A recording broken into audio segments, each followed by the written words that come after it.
Welcome back into Main Street Living, Quincy. If you're like me, most of us feel attached to the things that we own. We spend our hard earned money on them. We use our stuff to express who we are, what we value. But the way you organize your stuff is actually more powerful than you might realize. That's so true, Danielle. And Feng Shui expert Karen Rauch Carter is here to explain a little bit more. Welcome to the show, Karen. How are you doing? Hi, fine. Nice to meet you all. Hey, we are. Well, I know you didn't ask that, but it sounded like you was about to say, "How are you guys doing?" So I was prepared to say, "I'm doing great." I'm trying to be all specific. No. It's fine. Look, we've all heard about this term feng shui, right? But most of us don't really know or understand what it means. So can you describe that to us? I describe it as a method of mindfully arranging your environment so that it supports you consistently on a daily basis as opposed to willy-nilly, randomly, like the current environment that you're living in now. So you can't avoid it. You are a product of your environment. So let's make it a good one. Nice, I love nice. that word you use there, mindful, because I feel like there's a lot of focus on that now with meditation and people just trying to be more mindful about the things they do or eat throughout the day. And people probably aren't thinking about their things as well and how that affects them. So, what are some of the ways that your life can be impacted by paying attention to the principles of feng shui? Well, Feng Shui has been around for thousands of years, and almost every culture in the world has their own style of Feng Shui. It's just the words Feng Shui in the West have become the one that caught on, name wise. I would say in the United States, for example, the closest thing to a Feng Shui guide would be the Farmer's Almanac. It sort Mm, of started as an agrarian, like do this at the right time and you'll get the highest yield of crops. Mm. So if you think about it like that, we're just being mindful of our environment. So our outcome is the most likely best for our health and other successes because you can get, attract and create the environment that really is conducive to more wealth, more health, better relationships, career changes, upgrades. Any aspect of life can be improved through the arranging of the patterns. I'm a pattern seer. I've been into thousands of people's homes and I hear their problems and I see what they've got. And after a while, you pretty much know, well, if they've got this, I know they got that in their house, believe it or not. It is truly like a pattern seer, like a doctor. What is this rash on my arm? And he's like, measles. And I'm like, of all the choices, how did you know? He's like, I've seen it a million times. So if you do things over and over and over for 30 years, I've been doing this and I just pretty much know you're telling me that complaint, you got that in your house. It's a strange world that nobody's paying attention. So that's the mindful part. Well, what's even more interesting is just hearing you talk. Clearly, you know what you're talking about. You've been doing it for a long time, and also you're an author, a speaker, and an educator. But your focus, Karen, is on helping people change their lives with feng shui. So, why do you feel like this is most important? Well, if we understand the quantum physics world, it is imperative that we are all one blob of energy. The whole universe is energy. So by you helping me, helping them, they're actually helping me. Everybody's helping you do one aspect, the collective actually gets upgraded. So it's rather selfish of me, I want to change the world in this special way because I feel like it is an easy way to have people be successful in life. And when they're successful, it's like the collective kind of goes up. It's kind of like the economy goes like this. We want to make sure we're on an upward slide and being mindful of what's around you and what's impacting you.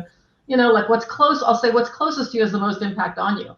A Mhm. thumbtack face up on Mars, I don't know, is it there? Thumbtack face up on your chair? I got, so I would be, if I were to give people a rule, I'm like, what is around you over the most amount of time? Pay attention. What's in your nightstand drawer? That's next to you 8 hours of the night. What's around you when you're working? 8 hours of the day. As a feng Wow. shui consultant, I would spend your bedroom and your office or wherever you spend your daytime hours as your high impact areas to really love being in those spaces so that they support you and nurture you.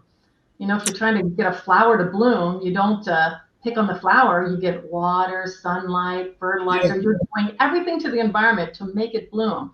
That's just what we're doing with our environment. Okay. Karen, do you mind getting into some of the principles of Feng Shui? Just kind of giving us the rundown of a couple. Well, like in the cover of my book, it's Mhm. this weird patterned picture, but it's really showing the map of Feng Shui. And Mm. there are many styles of Feng Shui. So I'm just talking about one of the many styles. Just like there's many modalities of healing. You can go to a acupuncturist, you can go to a Western doctor, a homeopathic, whatever, you know. So there's many styles. So don't be fooled if you're trying to read several Feng Shui books and they're confusing you. It could be that they're talking about different styles. This particular style arranges the life situations in this particular pattern: career, family, wealth, love, getting the right help, all about the kids. You know, there's any aspect of life, any body part, any time of year, any organ in your body, everything falls into this map somewhere. And if you know the patterns, you can make a big difference in your life. So most people, when they hear about Feng Shui, they might know a couple little rules like, oh, should I paint my front door red? Well, if you have the problem that would warrant that, sure. Or they've heard about this map of Feng Shui. But I would say, if you don't know anything about Feng Shui, listen to your complaints, because we complain in very architectural terms. It's like I'm running into a brick wall with everything I do. You know what? You probably have your desk facing a wall and you're staring at a wall 18 inches in front of your face for 8 hours a day. That's the environment that's making you get hit in the head all day long. You can't get. Wow. So with that rule, I say the more space in front of your face, the more opportunities you'll have.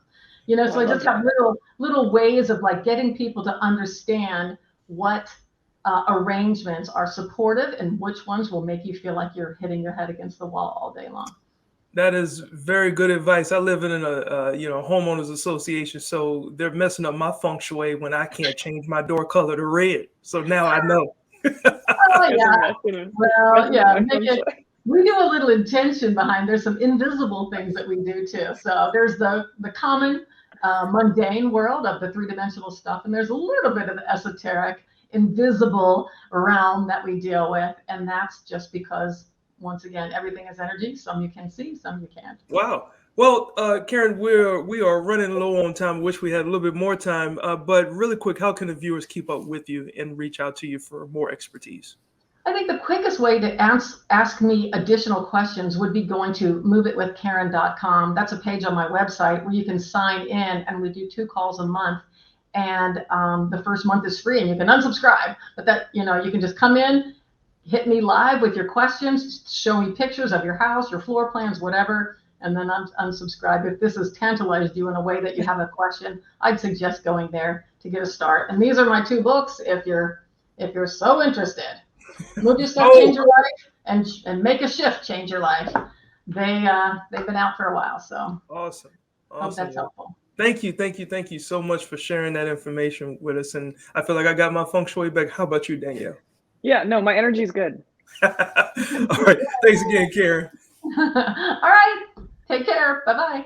Bye. All right. Well, Danielle, now that we feel like we have our energy up, I hope you have room for seconds, because we're going to find out, is Chinese food your good fortune? Oh, I certainly hope so.